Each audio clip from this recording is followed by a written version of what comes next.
Okay, everybody, thank you very much for coming on such a cold December day. It's good to see you all here, and hopefully you'll find it enjoyable and stimulating, and will think of it as your Christmas treat. You may remember if you were here, and I'm pleased to see a good number were here. My last lecture last month was on algebra, and this one's going to be about geometry. And in fact, it's going to be about one of the most exciting and important developments in mathematics, the development of non-Euclidean geometries. And I'm going to start with Greek mathematics and consider its most important aspect, the idea of rigorously proving things. And this idea took its most dramatic form in Euclid's Elements. Now, Euclid's Elements was the most influential mathematics book of all time, and it developed and codified what came to be known as Euclidean geometry. What we'll see is that Euclid set out some underlying premises or postulates or axioms. I'll use those words interchangeably. They mean assumptions that he makes, which he doesn't prove, he just sets out. And he uses them to prove his propositions or his theorems. Now, most of these underlying axioms or postulates or premises were thought obvious, and I'll show them to you, except one, the parallel postulate, and that's been called a blot on Euclid.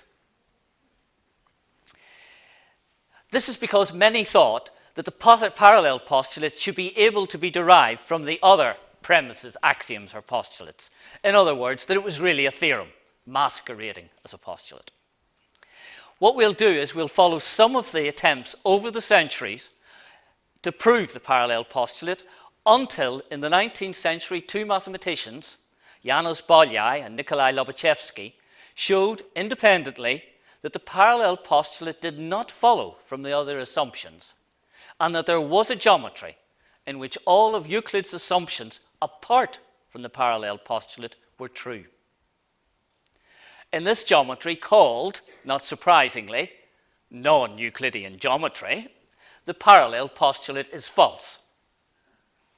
I will introduce a model of this geometry called the POINCARÉ disk, which helps us to visualize non-Euclidean geometry. And when I first met this topic, that was the hardest thing, and having a model of the geometry which helped me to visualize it, I found exceptionally helpful. Anyway, this result changed the study of geometry, allowing many different, indeed infinitely many different geometries in 1, 2, 3, and higher dimensions. So let's go back to 300 BC. Around 300 BC, with the rise to power of Ptolemy I, mathematical activity moved to the Egyptian part of the Greek Empire. In Alexandria, Ptolemy founded a university that became the intellectual center for Greek scholarship for over 800 years. He also started its famous library, which eventually held over 500,000 manuscripts before being destroyed by fire. Alexandria's Pharos lighthouse was one of the 7 wonders of the ancient world. The first important mathematician associated with Alexandria was Euclid, about 300 BC, who's credited with writing on geometry, optics, and astronomy. But he's mainly remembered for one work, the Elements, the most influential and widely read mathematical book of all time. It was in use for more than 2,000 years, and apart from the Bible, may even be the most printed book ever. Euclid's Elements is a model of deductive reasoning. It's a compilation of known results organized in a logical order. Starting from initial axioms and postulates, it uses rules of induction to derive each new proposition in a systematic way. It was not the earliest such work, but was the most important, which is why it survived. Let me give a brief idea of the contents of Euclid's Elements. It consists of 13 sections, usually called books, although they were originally written on rolls of papyrus. They're traditionally divided into 3 main parts: plane geometry, arithmetic, and solid geometry. The geometrical part, books 1 to 6, opens with definitions of such basic terms as point, line, and circle, followed by some axioms that permit us to carry out certain geometrical constructions with an unmarked ruler and a pair of compasses. These allow us to draw a straight line from any given point to any other, draw a circle with any given center and radius. Euclid then presented his first result, which gives a construction for an equilateral triangle. That's a triangle with all sides equal. And it really is very pretty. So we've got these two postulates that we can draw a straight line from any given point to any other, and we can draw a circle with any given center and radius, and we want to use them in order to construct an equilateral triangle. So we've got an equilateral triangle on a side AB. So you draw two circles, one with center A and radius AB. That's the left-hand circle in the diagram. This one here. And then one with center B and radius AB, the same radius, and that gives you the right-hand circle. And then the two circles meet at points C and D. And if you create, for example, using the first postulate, the triangle ABC, then all the sides of it are going to be equal. I think you can probably see that by now. Because here we have AC. The point C is on the left-hand circle. And every point on the left-hand circle is the same distance from A. So AC is equal to AB. But the point C is on the right-hand circle. And therefore, every point on the right-hand circle is the same distance from B. So BC is the same as AB. So you've got AC is equal to AB, and BC is also equal to AB. Book 1 continues with results about congruent triangles, those of the same size and shape, and about parallel lines. Euclid also proved the angle sum theorem, which is that the angles in any triangle add up to 180 degrees. Book 1 finishes with a proof of the Pythagorean Theorem, named after a mathematician Pythagoras, who had lived about 200 years earlier, although the result was known to the Mesopotamians 1,000 years earlier. Book 2 contains various results on rectangles, such as the construction of a rectangle equal in area to a given triangle, while Book 3 introduces properties of circles, such as Thales' theorem that the angle in a semicircle is a right angle, and a proof that if a quadrilateral is drawn in a circle, then the pairs of opposite angles add up to 180 degrees. Book 4 contains circle constructions, including those of irregular 5-sided, 6-sided, and 15-sided polygons inside a given circle. Book 5 may be due to Eudoxus, a student of Plato at the Academy, and concerns ratio of lengths. They are then applied in Book 6 to similar geometrical figures, those of the same shape, but not necessarily the same size. The middle portion of Euclid's Elements, books on arithmetic, or books on number theory, where by number I mean a positive whole number. There are discussions of odd and even numbers, and what it means for one number to be a factor of another. Included here is the so-called Euclidean algorithm, a systematic method of finding the highest common factor of two numbers. And this section of the Elements also includes a discussion of prime numbers. And a prime number, as you probably know, is a number greater than 1, whose only factors are itself and 1. The first few are 2, 3, 5, 7, 11, 13, 17. They're central to arithmetic because they're the building blocks for numbers. Every whole number can be obtained by multiplying prime numbers. And Book 9 contains Euclid's proof of the fact that the list of primes continues forever. There are infinitely many prime numbers. It's one of the most famous proofs in the whole of mathematics. Book 10 deals with incommensurables or irrational quantities, and is very long, difficult, and nearly impossible to understand. But anyway, I will have a lot more to say about prime numbers in my lecture in January, so do come along. And the last section, the tour de force, books on solid geometry.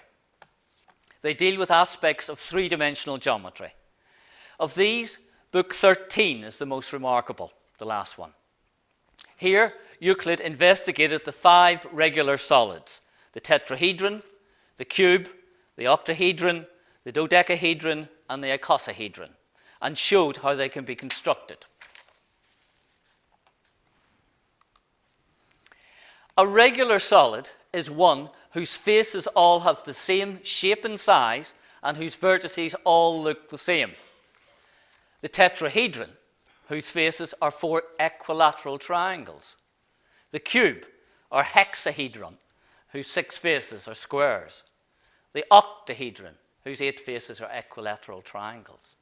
The dodecahedron, whose 12 faces are regular pentagons. And the icosahedron, whose 20 faces are equilateral triangles.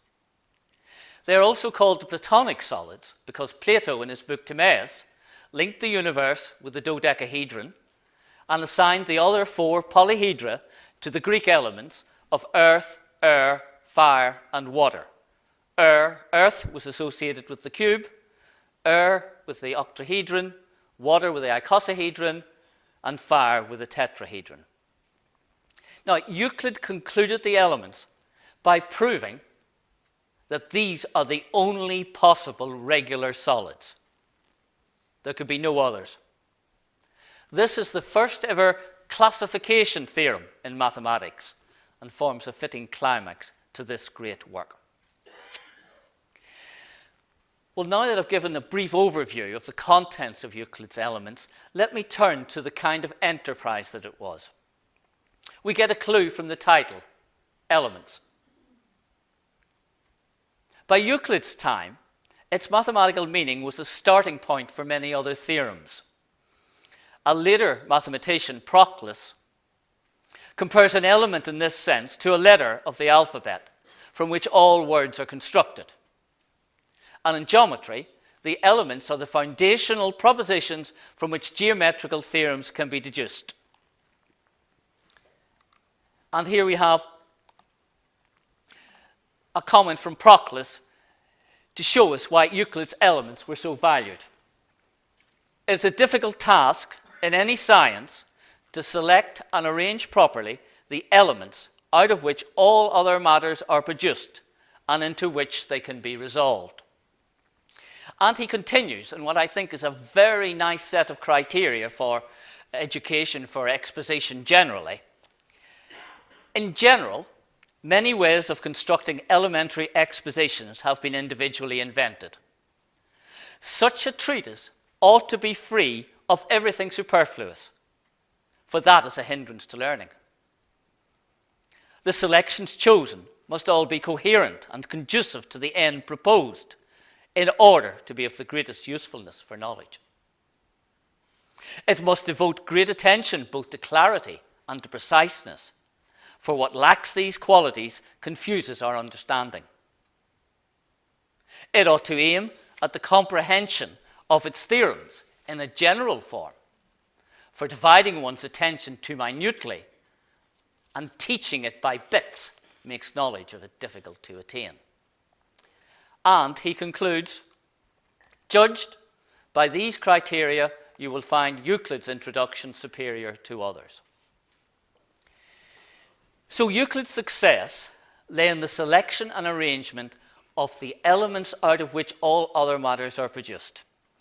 It's the first axiomatic approach to mathematics in which every result is proved by reference back to the foundational starting points. Now, perhaps you can still remember the excitement and the pleasure you felt when you first met Euclid's elements. Maybe your experience was similar to that of Thomas Hobbes, who was a philosopher, a friend of Francis Bacon, as well as of Galileo, Descartes, and Mersenne, and who was one of the outstanding intellectual figures of his age. This quote is from the life of Thomas Hobbes in John Aubrey's Brief Lives. He was 40 years old before he looked on geometry, which is a bit of a shame because he did go to Oxford as an undergraduate, but which happened accidentally. Being in a gentleman's library, Euclid's Elements lay open, and 'twas the 46th proposition of Book 1, the Pythagorean Theorem. And he continues. He read the proposition. By, gosh, said he. He would now and then swear an emphatical oath by way of emphasis. This is impossible. So he reads the demonstration of it, which referred him back to such a proposition, which proposition he read. That referred him back to another, which he also read. Et sic dienceps, going thus one from after another, that at last he was demonstratively convinced of that truth. This made him in love with geometry. Or maybe your reaction on first meeting Euclid's Elements was more like that of the philosopher Bertrand Russell, who wrote in his autobiography, I think the picture is of Bertrand Russell. I think it's from his Aunt Agatha's scrapbook. At the age of 11, I began Euclid with my brother as my tutor. This was one of the great events of my life, as dazzling as first love. I had not imagined there was anything so delicious in the world. After I had learned the 5th proposition, my brother told me it was generally considered difficult, but I had found no difficulty whatever. This was the first time that it dawned on me that I might have some intelligence. From that moment until Whitehead and I finished Principia Mathematica when I was 38, mathematics was my chief interest and my chief source of happiness. So let us try to see how the elements cause such rapture.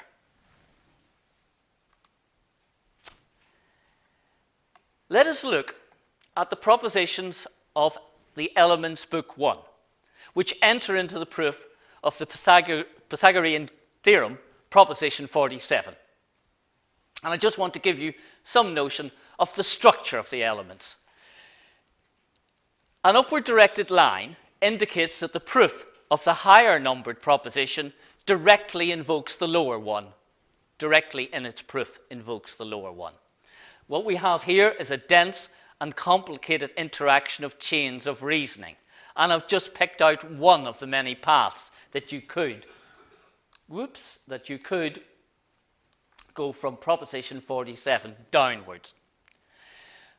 47 at the top, amongst others, invokes proposition 46, if you find your way down, which amongst others invokes proposition 29, which invokes proposition 16, which amongst others invokes proposition 3, which invokes proposition 1, and this one we have seen.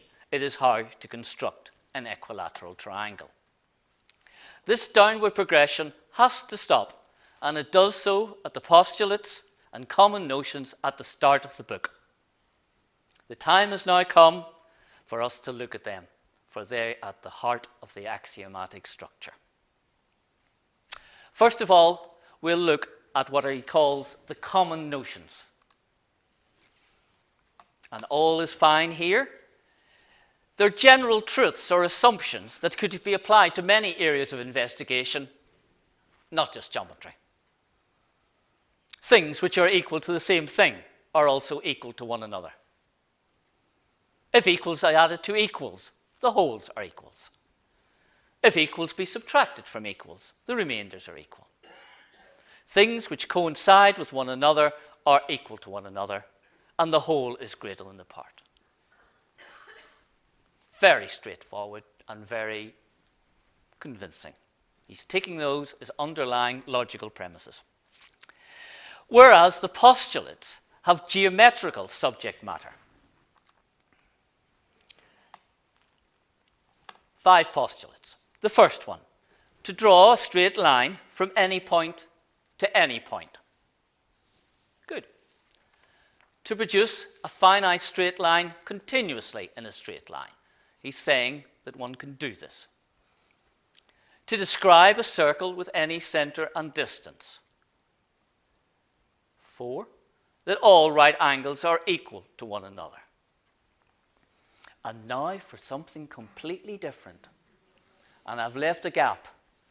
Postulate 5. And because it's Christmas, I'm not going to tell you about it yet. Don't worry about postulate 5 yet. It's harder to work out what it is saying than for any other postulate or common notion. We'll come back to it. In fact, this lecture is all about postulate 5. We can think of the common notions and the postulates as logical and geometrical axioms respectively. Using these axioms and the 23 definitions of Book 1, further definitions were introduced in later books, Euclid proved all his results. Now, let's look briefly at some of the definitions. I'm going to pick out some of the ones, most of the ones in fact, to do with points and straight lines. And you may feel some disappointment now. These are the definitions. We have the postulates, the premises, the axioms. They tell you how to work with things. These are the things with which you're going to work. A point is that which has no part. A line is breadthless length. The extremities of a line are points. A straight line is a line which lies evenly with the points on itself. A surface is that which has length and breadth only. The extremities of a surface are lines. I don't think there's a lot of content in any of them.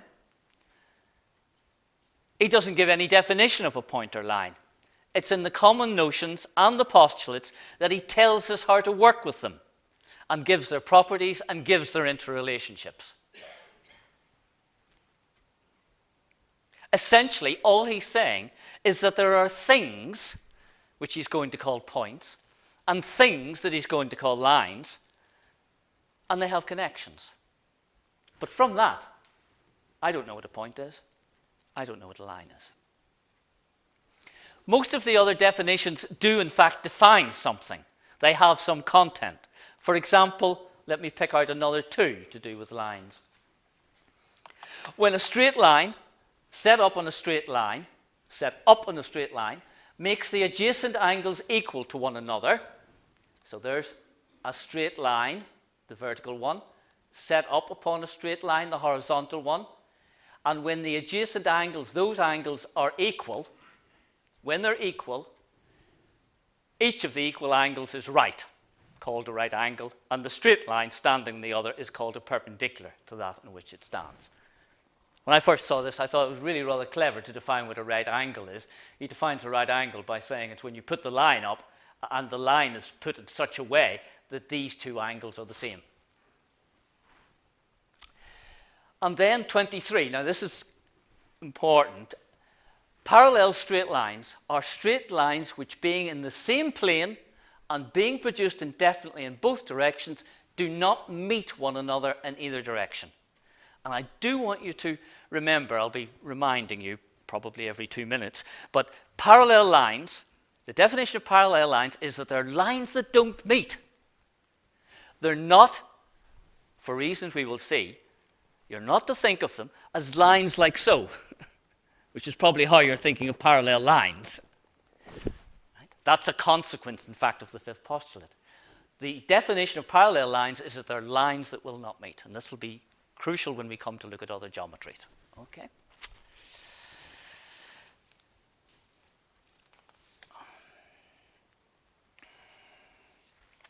Well, Euclid showed remarkable insight and ability in selecting his common notions and postulates, so that everything was deducible from them. But one of them stands out as perhaps seemingly different in nature to the others, and that's postulate 5. So now's the time to look at postulate 5. So let's look at it, and look at it with the diagram underneath, because that will help considerably. If a straight line falling on two straight lines, so the straight line is going to be down here, which I've labelled N. That's the straight line N, which is falling on the straight lines L and M.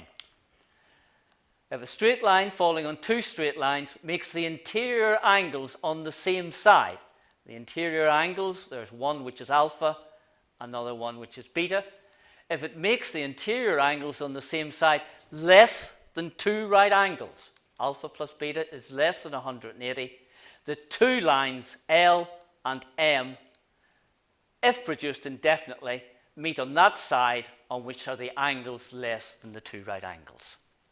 So once you unpack it, with our intuition of what Euclidean space is, it seems reasonable, but it does seem, as everybody felt from the very start, that it should be something you should be able to deduce as a theorem in the geometry. It's got the feel of being a proposition or a theorem that can be deduced. And that was tried for centuries, but they were in vain because in the 19th century it was shown that Euclid had been right all along. This cannot be deduced as a theorem from the other postulates and common notions. Right. Now this isn't, I find, particularly easy to understand, although once you start to unpack it, it isn't too bad. But there's an equivalent formulation of it called the parallel postulate, which is more immediate. And one can show that this postulate 5 is equivalent to this statement, which I think is more intuitive. That if you take a line, there's a line, L, you take a point on the line, there's a point, P, then the parallel postulate says that through the point P, there's only one, there's a unique line which is parallel to L. In other words, there's a unique line which does not meet L. And I think that's easier to get hold of. It's sometimes called the uniqueness of parallel postulates. It's saying that through a point not on the line, there's a unique parallel. And that's the one that I'm going to use from now on, and in fact was the one that Euclid, the form of it that Euclid essentially used.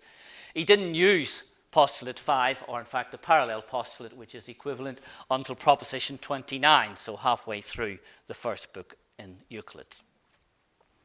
And when I say they're equivalent, what I mean is if you assume postulate 5, you can prove the parallel postulate. On the other hand, if you assume the parallel postulate is true, you can prove postulate 5. So they have the same standing. Now, using the parallel postulate, you're able to prove some facts about Euclidean geometry that we now think are intuitive and natural. So we can use the parallel postulate to prove, in proposition 32, the angles in any triangle add up to 2 right angles. But you need the parallel postulate to do that, according to Euclid's development anyway. He had to assume the parallel postulate to show that the angles in a triangle add up to 180 degrees. He has to use the parallel, he uses the parallel postulate in order to show that parallel lines are equidistant, which is perhaps what we think of as parallel lines. But he needs to use the parallel postulate to show that parallel lines are always equidistant. And he needs it to show the Pythagorean theorem. Okay. Well, over the centuries, many attempts were made to try to deduce the parallel postulate from the definitions, the common notions, and the other postulates. But all they did was to find other equivalent assumptions. So let me show you 3 of them. There was, the first 2 are by Muslim mathematicians. This is about 1000 AD. Now, when I say it's an equivalent assumption, what I mean is we could replace postulate 5 by this, and we would get the same Euclidean geometry coming out. We would get the same theorems. We would get the same results. The equidistant curve to a straight line is itself straight. This is interesting because this will reappear in our story. It turns out that the angle sum of a triangle is 180 degrees is actually equivalent to the parallel postulate. So Euclidean geometry, in Euclidean geometry, the fact that there is a unique parallel line is equivalent to the fact that the angles in a triangle add up to 180 degrees. Okay. And the last one I want to do is from John Wallis, the 17th century English mathematician, that in Euclidean geometry, there exist triangles of different sizes with the same angles. You can have scaling. You can have similar triangles of different sizes. Again, we'll see when I come to show you the models of other geometries that this does not hold. So let me just pause for a moment to recap on the structure that we've got so far. What I've been saying is that we've got a collection of axioms, and there's one of them we're singling out. And I've said to you that that axiom, Euclid expressed it in a particular form, and I've shown you other ways in which it could be expressed.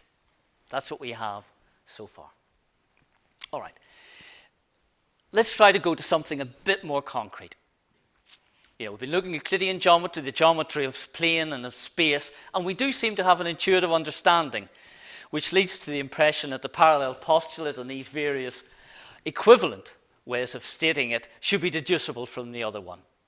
But what I want to do is to introduce another geometry in which many of Euclid's postulates, and not just the parallel postulate, fail to hold. And this is one that you're very familiar with. It's spherical geometry. It's a perfectly good geometry. We live on the Earth, essentially a sphere, and it's long been studied because of its importance for navigation. So let's look at spherical geometry and see some of its characteristics. Now, for a geometry, I need to be able to tell you what are the points and what are the lines. Well, the points are simple. They're just the points on the surface of a sphere. So we take a sphere of a certain radius. The points in the geometry are the points on the surface of the sphere. The geometry is going to be on the surface of the sphere. Now, what are the lines? Well, the choice I'm going to make for lines is motivated by the fact of Euclidean geometry. In Euclidean geometry, a straight line has the characteristic, because of the Pythagorean Theorem, that it provides the shortest distance between 2 points. So in spherical geometry, the line connecting a point A to a point B is the great circle going through A and B. Now, a great circle on the sphere is a circle on the sphere whose center is at the center of the sphere. Right. Examples of the great circles are the equator. Right. Another example of a great circle is any meridian. If you come down any meridian and go round the other side, you've got a great circle. So the lines in this geometry are the great circles. But the first postulate of Euclid says, in Euclidean geometry, essentially, that between 2 points you can only draw one line. That's what the first postulate in Euclid says. That's not true in spherical geometry, because if you take 2 points which are antipodal, directly opposite, then there are lots of great circles connecting them. Take the North Pole and the South Pole. Right? Then there are lots of great circles going around.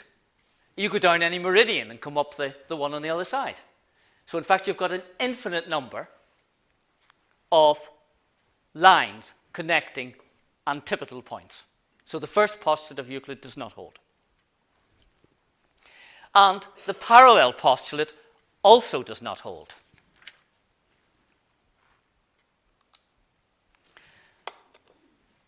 What did the parallel postulate say? It said, take a line, take a point not on the line, then you should be able to draw a line which does not meet the one that you started with. Okay, that's what it said. But here you are. Here is a line on the sphere. Remember, lines on the sphere in spherical geometry are the great circles. Here's a point I've picked, A. Now, if you draw, what are the lines through that? They're the great circles through it. But any great circle going through A is going to cut that one in 2 places. So there are no parallel lines in spherical geometry. Any 2 great circles on the sphere cut each other at 2 points. So here we have a geometry. In fact, one would say a very, very natural geometry. It's the geometry of the world upon which we live that doesn't satisfy at least 2 of Euclid's postulates. In fact, it doesn't satisfy, I believe, 4 of them. And there only were 5. Okay. So there are no parallel lines, and there were more than one line connecting any 2 points. Now, if that's the case, you would expect there to be expect there to be differences in the theorems in spherical geometries than there are in Euclidean geometry. So let's look at triangles. Let's look at triangles on the sphere. And the spherical triangle is a triangle where the sides are made up of great circles. It's a spherical triangle on the sphere. And it can be proved that for any spherical triangle, any triangle on the sphere, the sum of the angles is greater than 180 degrees. Or if you measure it in radians, which is another way of measuring degrees, that's pi radians. Pi radians is 180 degrees. And in actual fact, we can quantify how much bigger it is, and it depends upon the area of the triangle.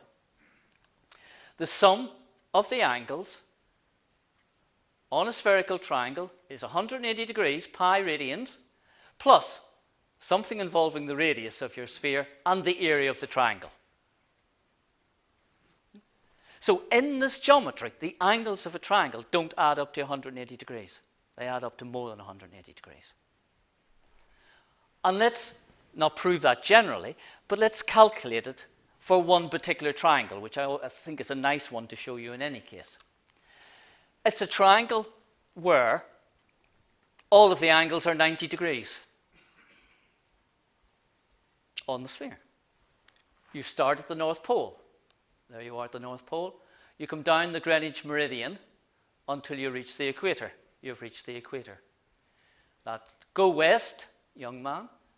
That's 90 degrees until you get across to 90 degrees longitude. Go up the meridian till you reach the North Pole. Those three angles are all 90 degrees. This is a spherical triangle where the three angles add up to 270 degrees, or 3 pi over 2. But it's also one in which we can show that that formula is correct because we can do the calculation of the area of the triangle. That's why I picked it. So I'm going to try and show that for this triangle that the formula is correct. Well, the left-hand side, I've just tried to explain the sum of the angles is 3 pi over 2. It's a triangle in which all of the angles are right angles. But this triangle that I've picked is a quarter of the top hemisphere, right? So there are 4 of these triangles on the top hemisphere, and there are 4 of them on the bottom, so 2 4s are 8. And because the triangle is 1/8 of the surface area of the sphere, which you know is 4 pi r squared, it's 1/8 of 4 pi r squared, which is 1/2 pi r squared. And we put this into the right-hand side. We get pi plus 1 over r squared. The area of the triangle, 1/2 pi r squared. And you do the little simplification, the calculation, and you come up with 3 pi over 2. So we have, in spherical geometry, a very different result about triangles. And that's because the postulates of Euclid do not hold. There's also, which will become important later when I sort of finish off by looking at the sort of why this approach was so important to Einstein, is there's also a difference in how distance is measured in Euclidean and spherical geometry.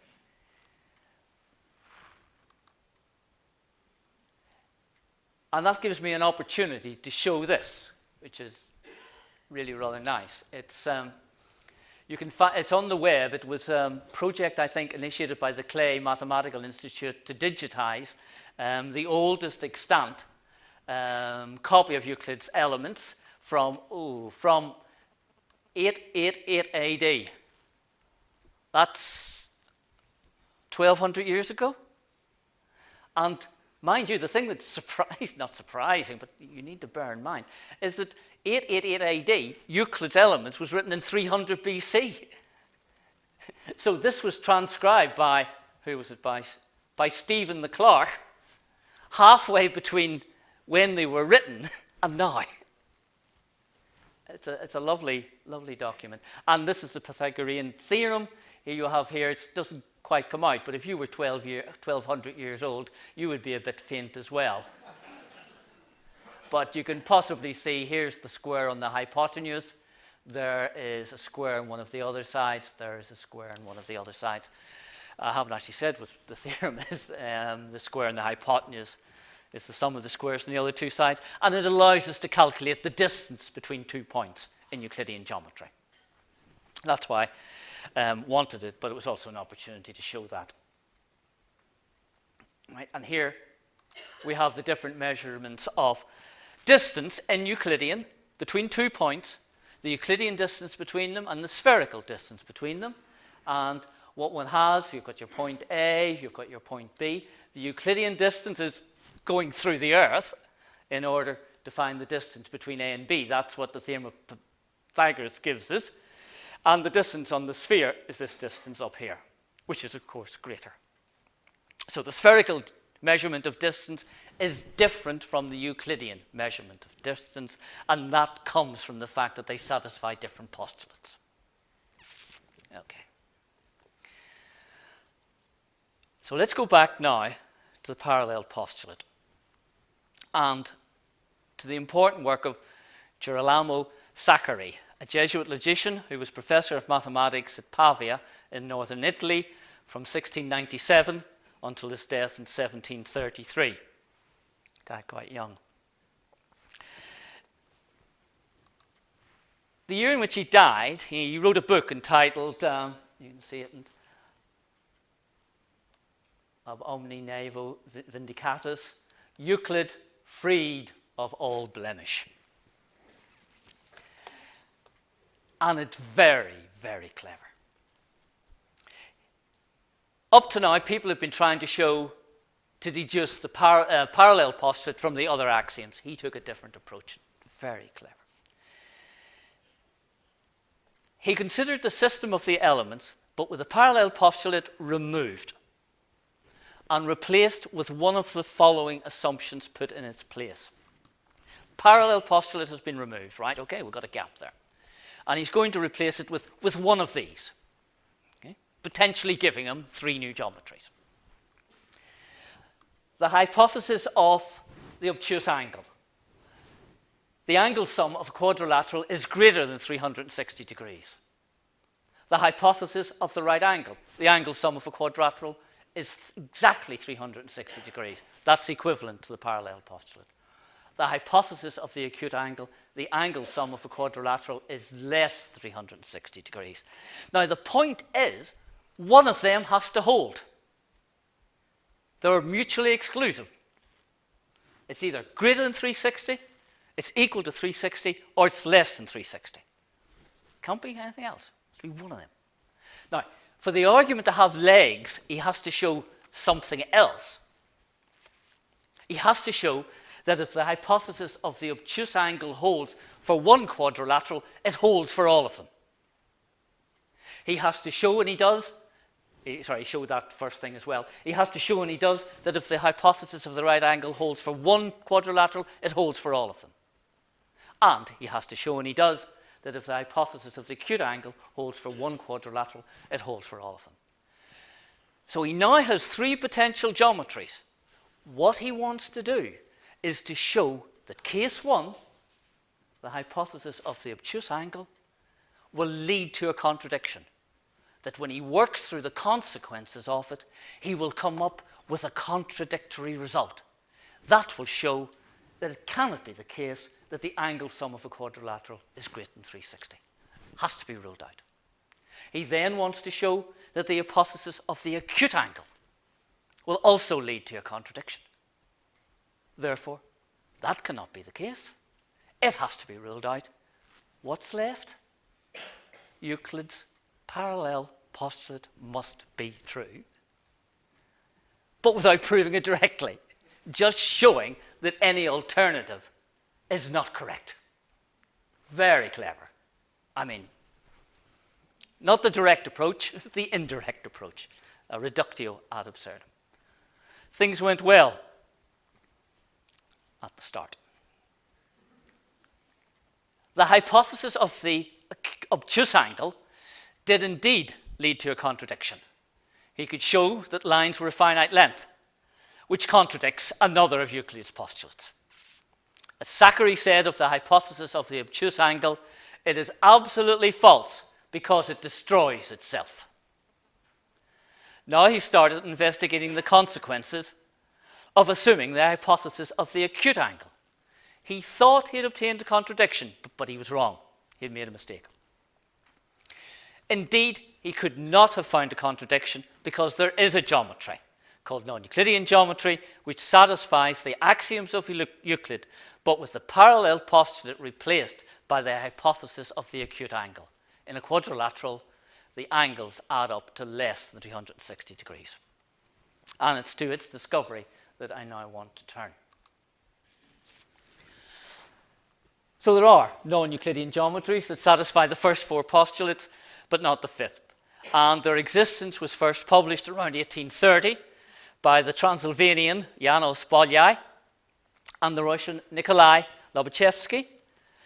Bolyai and Lobachevsky independently both constructed a new type of geometry in which the angles of any quadrilateral add up to less than 360 degrees.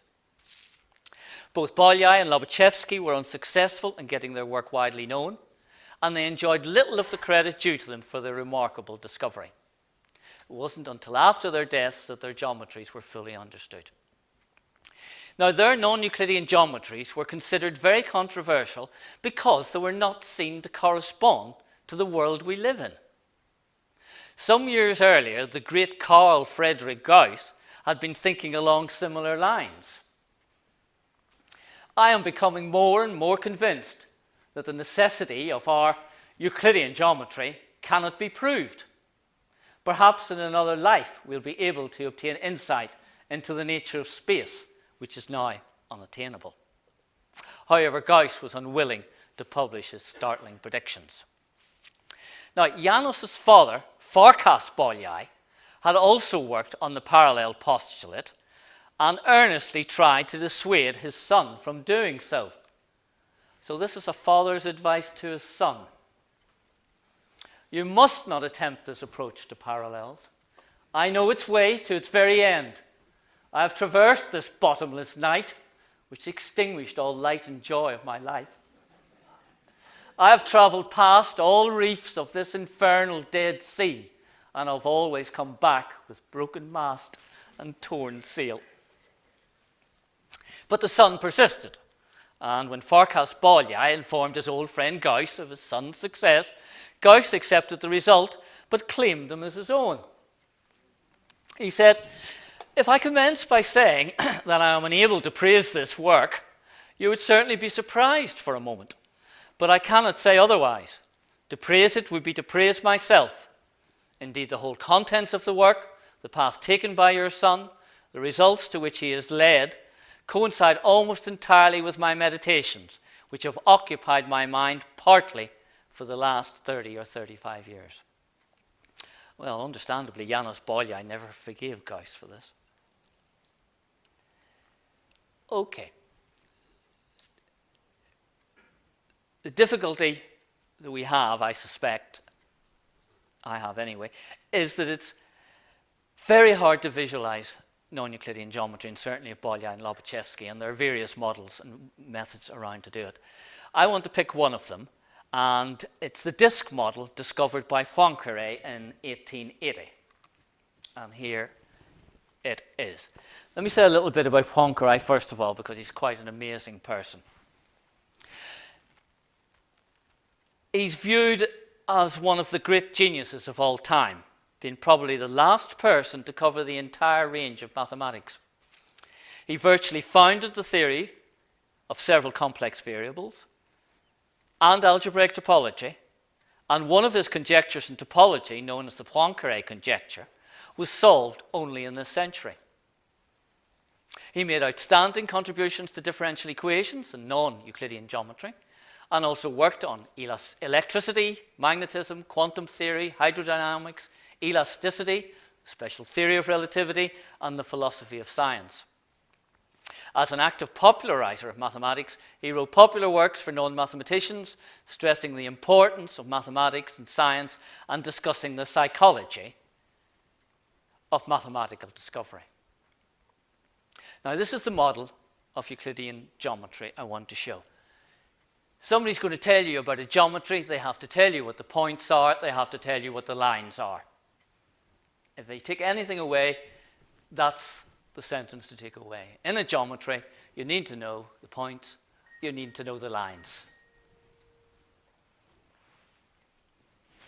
So here we have the inside of a disk. So the points consist of everything inside this circle. So they're everything inside the circle. Not the points on the circle, but everything inside it. That's what the points are. Now for the lines. The lines are either diameters that pass through the center of the disk. I've got two of them shown here. There you are. That's one, and that's another one. And notice that they meet the bounding circle at right angles. Right angles, right angles. And there are other lines. The other lines are circular arcs that meet the bounding circle at right angles. So these are circular arcs meeting the bounding circle at right angles. There's one round there, and there is one round here. Here's another one down here. It's a circular arc, but it meets the bounding circle at right angles. These are what the lines are in this model for non-Euclidean geometry. Now, quite reasonably, you could say, but why pick that? Why pick that? What I want you to hold on to is the fact that I'm going to tell you what points are. I'm going to tell you what lines are. It'll turn out that that definition of point, that definition of line, is going to satisfy all the postulates of Euclid with the exception of the parallel postulate. That's the structure of it. That's why I went on so long about spherical geometry, to get you attuned to thinking about a different way of thinking of what a line is. Right. So let's look at it. Let's take a line, this one here. Now, what did the parallel postulate say? It said if you took a line, I've taken a line. It said if you took a point not on the line, there's a point not on the line, there. It said you were able to draw a unique line through that point parallel to the one you started with. Parallel meant not meeting it, not cutting it. But look, there's the line I started off with. There's a point that isn't on it, and here. That's a line through the point not meeting the one I started with. And here is another one through the point, not meeting the one I started with. So I've got two lines through the point parallel to the given line. Parallel means not meeting. That's why I keep coming back to that. In fact, there are other ones. There's got these. It's quite hard. There's one here. I'm trying to follow the outline of these lovely little triangles coming down here. And, you know, there are various other ones around. There's one coming along there, down to there. Now, I'm telling you that in this geometry, it satisfies everything that I put up earlier on, with the exception of the parallel postulate. The parallel postulate said that there was a unique line through a point parallel to a given line. This doesn't satisfy it. It says, in fact, there are an infinite number of lines through a point which are parallel to a given line. Right? Okay. But otherwise, perfectly good, perfectly reasonable geometry. And in fact, what we see is that all of these dark triangles here are in fact going to be congruent, but that doesn't look obvious at all. It's because of the way the distances are measured in this geometry. Because some of you might be saying, hold on. I somehow think that there was one of Euclid's postulates that sort of said we could draw a line as far as we could. But here we can't draw it as far as we can because it's going to run up against the boundary. And I say to you, that may seem to be the case, but I haven't told you how to measure distances between points. But now I do it. And in fact, you may see Escher used this in some of his, what was Circle Limit 4, I think, was based on a similar picture to this here. Right, so let me tell you about the distance So this is repeating what I said. And another point down here, which is if two triangles are similar in this geometry, that's got the same angles, then they also have to have the same size. You can't scale things up. If they've got the same angles, then they have to have the same size. Now to what I was saying. Right. Oh yes, now first of all, this is again one of the motivations for putting the lecture together in the way that I did. We have this parallel with the spherical geometry. In Euclidean geometry, the angles of a triangle add up to pi radians, to 180 degrees. In spherical geometry, the angles of a triangle add up to more than 180 degrees. In this non-Euclidean geometry, the angles of a triangle add up to less than 180 degrees, less than pi. You've got all the cases coming in. And in fact, very similar formula to what we had before, except in spherical case it was plus, here it is minus. And now, to the point, if you take 2 points that are close together, where the distance between their x coordinates is dx and the distance between their y coordinates is dy, then the theorem of Pythagoras tells you that the distance between the points ds squared is dx squared plus dy squared. It's just the top of this here. But the distance in this non-Euclidean geometry is modified by having this denominator. Now the denominator is quite clever because you see, if you take a point x, y, which is quite close to the boundary, its square, sum of the squares, x squared plus y squared, is going to be very close to 1 because if it's a unit circle, which means that the bottom is going to be quite big.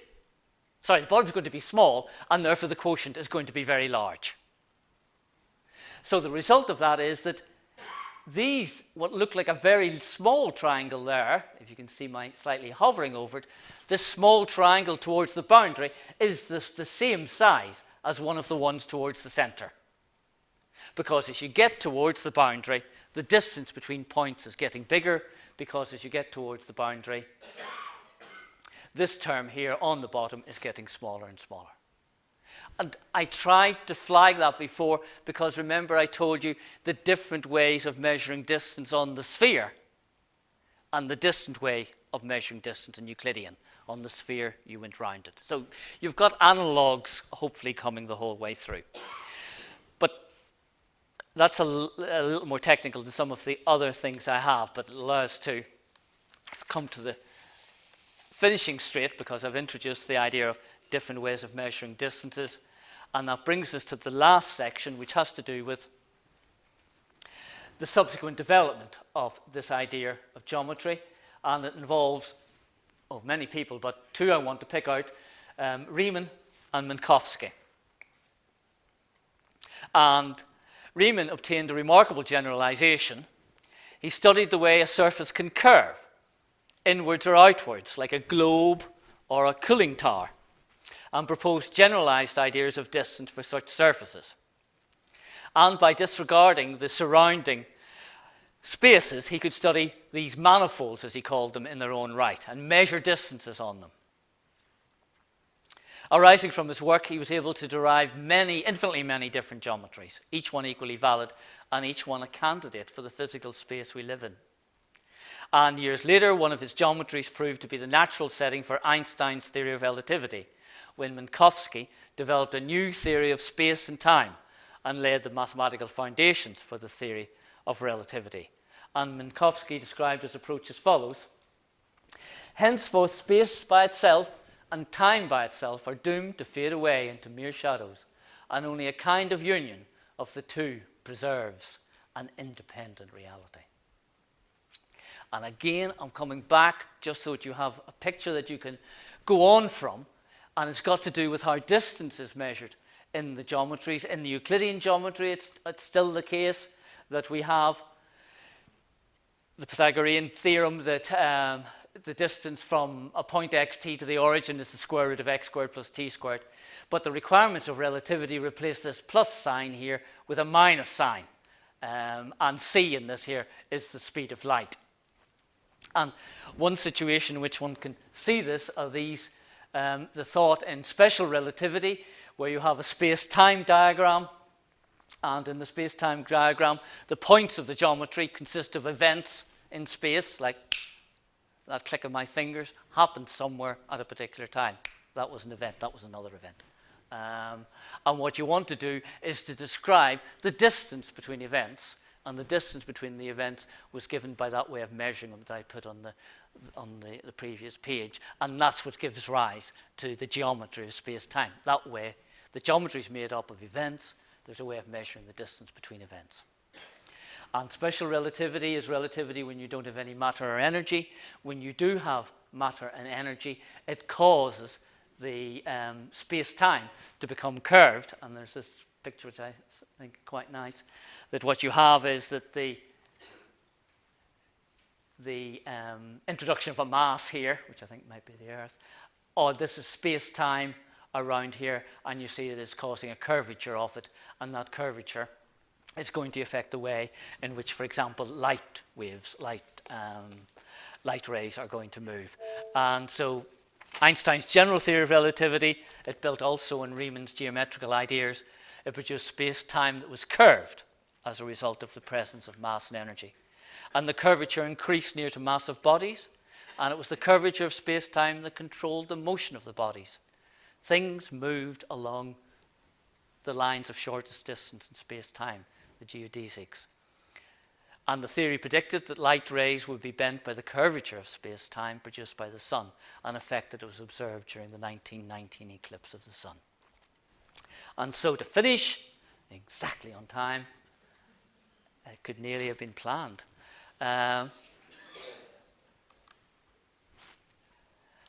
was a flowering, this is your Christmas treat, there was a flowering of Greek mathematics with the founding around 387 BC of Plato's Academy in a suburb of Athens called Academy. That is where the word academy comes from. And this slide shows Raphael's fresco, the School of Athens, with representations of Plato and Aristotle at the top of the steps. It is said that over the entrance to Plato's Academy were inscribed the words, "Let no one ignorant of geometry enter these doors." That seems a fitting motto to end this lecture, and I'm sure you're all ready to enter Plato's Academy. Thank you very much.